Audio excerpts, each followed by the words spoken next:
Саламатсыздарбы, урматтуу кыргыз журту. Бүгүн 1-декабрь 2020 жыл. Мен ушул Конституция боюнча кичине оюмду айтып койгум келди эле. Конституционный совет деп азыр юристтер, курултай деп жүргөндөр, садырдын тегерегиндегилер өзгөртүү киргизебиз деп атпайбы? Ошол боюнча бир өз оюмду мындай ааламдык билдирүүмдү айтып коеюн. Ушул Конституцияны өзгөртөм деп куруу бар эле болуп атасыңар. Конституцияны мейли президенттик башкаруу деп өзгөртсөңөр деле мындан эч жыйынтык бербейт. Баш мыйзамды ошо Конституцияны качан өзгөрткөн? 2010 жылы эсиңерден чыгарбагыла эч качан. Бакиев ошо президенттик башкаруу менен жакындарын алып келип алып, ошо бир менчик ишканасындай калчап кыргызды. Байлыгын соруп, ошол жыйынтыктан анан Бакиев качканда, анан убактылуу өкмөт Отунбаев, Текебаев, Атамбаев, Дүйшөбаев, Каптагаев дегендер, Темирсариев арга жок анан баш мыйзамды өзгөртүүгө туура келген. Себеби бийлик бир адамга гана берилип калып, мына ушу күндү көрдүк деп, ушуну эсиңерден чыгарбагыла. Азыр кайра бир адамга бийлик берип салсаңар, ошо Бакиевтикедегидей бир күн болуп калышы мүмкүн. Эсиңерден чыгарбагыла. Бул бир. Экинчи, азыр бул Садырдын көтөргөн идеясы, ал айтып атпайбы? Бестекебаев баш мыйзам жазганда, ошол баш мыйзамга биз параллель кылып, анте кылып жазганбыз деп атат. Жазганбыз дейт. Садыр Бакиевдин кадры дейбизби, кулу дейбизби? Ошол Бакиев качканда эле бул Садыр найразы болгон да, бул Бакиевдин кетишине капа болгон. Ошондо анан булар ошол карама каршы баш мыйзамды мындай жазып көтөрүп чыкканга аракет кылган. Кадыр Кошалиев аралашкан деп айтып атпайбы? Ал жерде Баяз Туран аралашкан деп. 2010 жылдан бери 10 жыл өттү. Адамдын психологиясы аябай өстү, заман өзгөрдү, ааламда өзгөрүү болду, адамзатта өзгөрүү болду. Артка кетип жатасыздар. Анан биз улуу кыргызбыз. Бул доордо адамзатты куткарабыз. Адамзат түшүнгөн ошо парламенттик башкарууда туруп эле, мурунку эле Текебаев жазган, ушу менен туруп эле, анан ушу жерден адамзатты улуулукка алып кетсек оң болот. Ушуну эсиңерден чыгарбагыла. Мисалга турган остановкадан анан элди салып кетет го.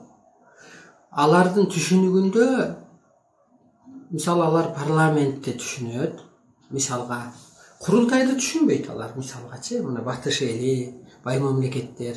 Биз ушул турган орундан улуулукка өстүрүп кетишибиз керек. Же эволюция кылып, арбайлык, человек должен человек богом дегендей, кудайлык, периштелик деңгээлге өстүрүп кетишибиз керек. Ошондуктан ушу парламент эле түшүнүк менен өстүрүп кетсек болот. Жок, азырчы кыргыз журтуна башкаруу мыйзамы зыян берип аткан жок, зыян алып келген жок. Же парламенттик башкаруу зыян алып келген жок, же президенттик башкаруу зыян алып келген жок. Кыргызды улуулукка калыптандырбаганыбыз зыян алып келип атат. Ушуну эстен чыгарбагыла. Бул бир. Экинчиден, мына мейли президент башкарган өлкө, үнөлөрдү санап көргүлө, мейли парламент башкарган өлкөнү карагыла, мейли королдор башкарган, мисалы Улуу Британияда ким башкарып атат? Премьер-министр жөн эле аткаруучу мисалга. Же медицинасы өнүккөн, же техникасы өнүккөн, же экономикасы өнүккөн мамлекет, же парламент башкарган, же президент башкарган мамлекет сакталып калган жок. Азыр ошол юристтер баш мыйзамды өзгөртөбүз деп ар кандай сунуш киргизип аткан адамдар, ошол жерде талкуулап аткан адамдар, силер андан көрө кыргызды кантип эволюция кылып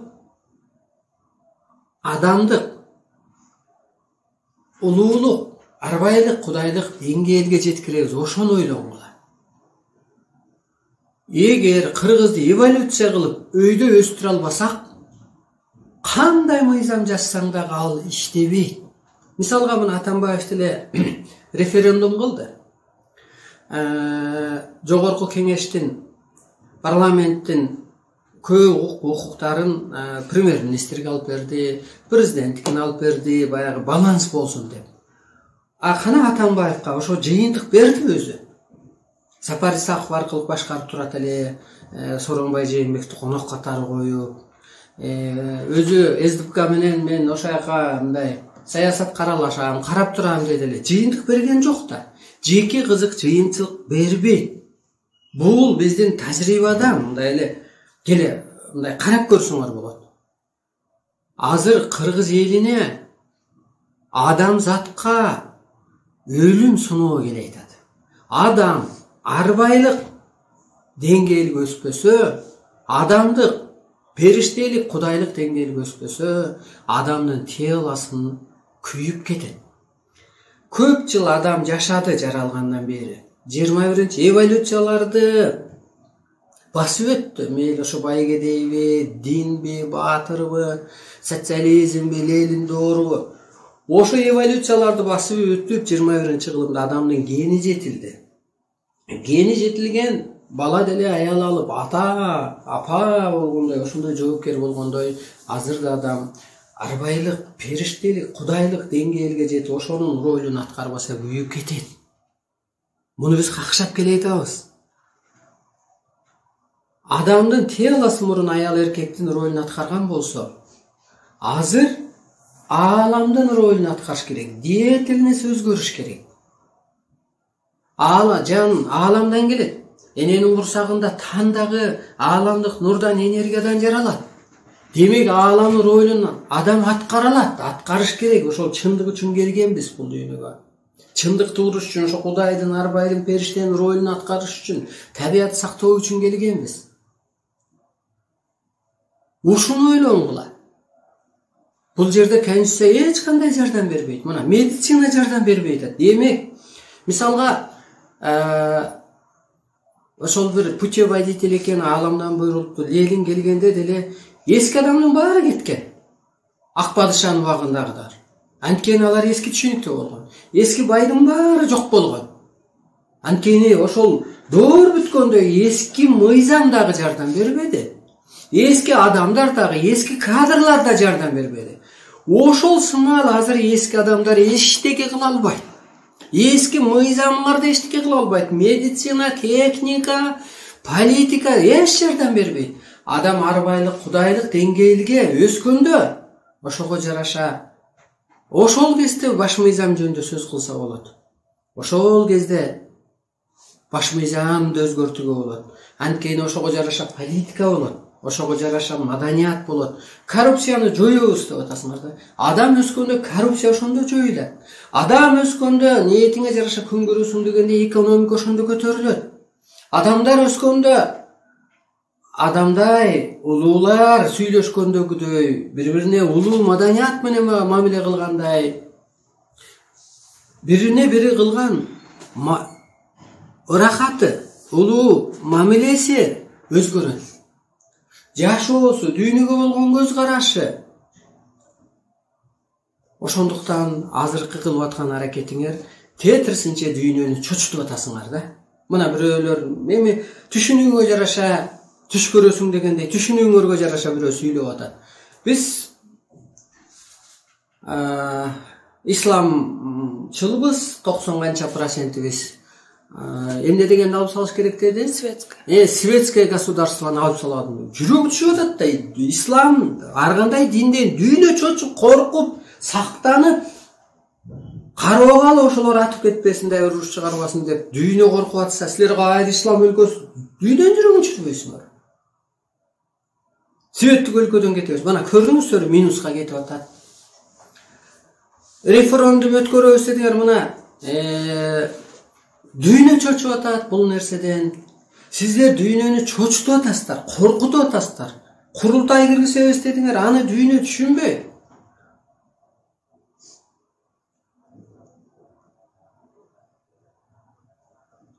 Заключенный келип отуруп алса, сот бат эле актап койсо, сиздер дүйнөнү чочутуп атасыздар.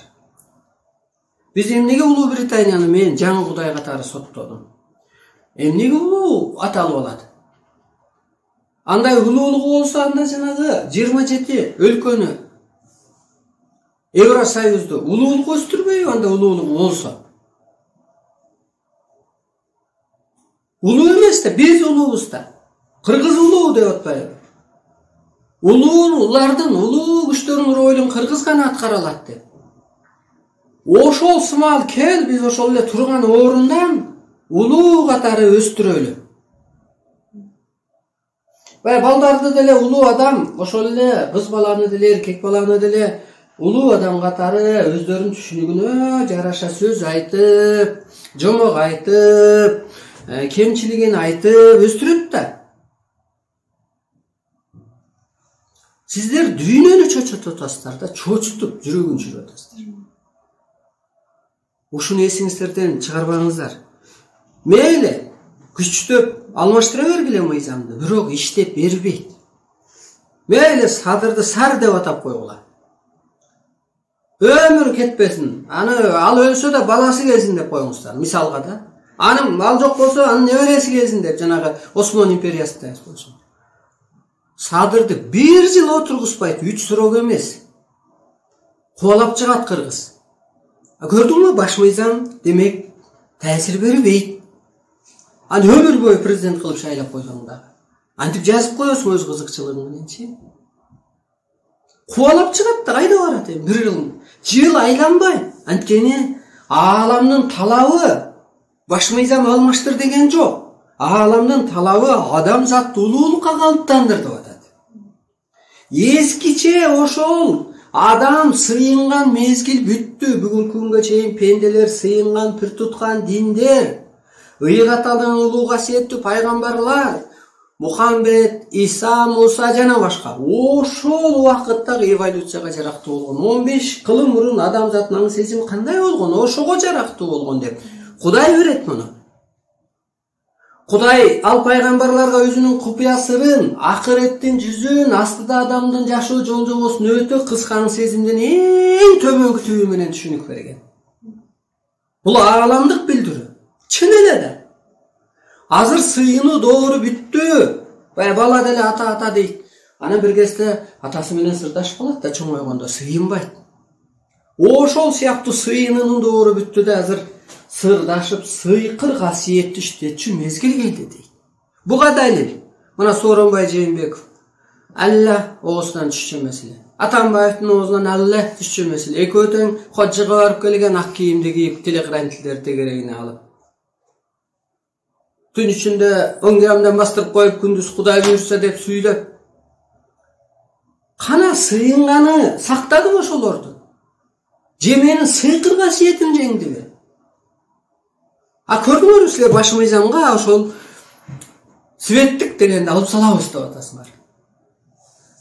Ошондуктан баш мыйзамды жазчу Кадыр Кошалиев эмес. Баш мыйзамды жазчу эски түшүнүктөгү адамдар эмес. Баш мыйзамды мен мезгили келгенде жаңыча ааламдык түшүнүк менен элге берем. Эл түшүнгөн кезде, элди өстүргөн кезде. Азыр баш мыйзам эч нерсеге жолтоо болуп аткан жок. Parlamenттик башкаруу болгон менен кайерле Сооронбай бийлеп туруп болду го. Премьер-министрин деле, парламентин деле, болгон жерин деле. Кеп бийлеп туруп болууда да эмес, кеп өстүрүп кетүүдө. Керек болсо Кыргыз элине президенттин деле кереги жок. Бир президентке баш ийбейт Кыргыз. Өскүсү келет, өйдөлөгүсү келет. Кыргызга жөн жол көрсөтүп койсо ар ким, ар жазуучу ар кандай жасат да. А деп жаз, бу деп жаз деп отурасың. Же сүрөтчүлөр ар кандай тартат да. Андай тартпа дебейсиң да. Ошо сыяктуу Кыргыз өзү эле аалам. Арбайларга, мисалга да арбайлар жерге түштү дейли, мындай видео адам катары.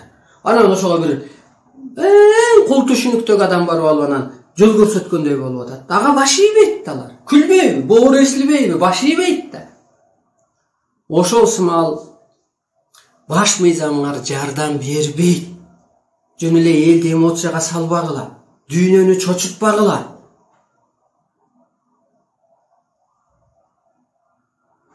Бул менин ошол баш мыйзам боюнча айткан оюм. Эгер ошол баш мыйзам чындап эле жардам берип кетсе, анда жардам берет эле. Эч жардам бербейт, зыяны гана тиет. Ошондуктан мындай турган ордунан адамзатка жол көрсөтөлү. Ошо парламентти алар түшүнөбү? Түшүнөт. Парламент Кыргызда жаман эмес, өзү жаман мыйзамын эмес. Кандайынан карап көрсөң, бул өнүккөн өлкөлөрдө көп, өйдөлдөйдү көргөн өлкөлөрдө акталып чыккан. Парламенттеги жанагы Атамбаев чимкириктерим деп эркелетет го, ошо чимкириктер күнөөлүү. Парламенттин иштебегенине. Ошол президентке күчүк болуп алган, кошоматчы болуп алган. Мына ошол адамдарда күнөө. Парламенттин өзүндө, өзгө мындай мыйзамында, болушунда өзү күнөө жок. Эртең курултай кылып 6 миллионду делегация кылып шайлоо. Эч пайда жок. Жөн эле баягы элди эмоцияга салып атасыңар. Өзүңөрдүн түшүнүүңөргө жараша түш көрүп атасыңар да мындай айткандачы. Ошондуктан кайткыла бул жолуңарда. Эч жыйынтык бербейт.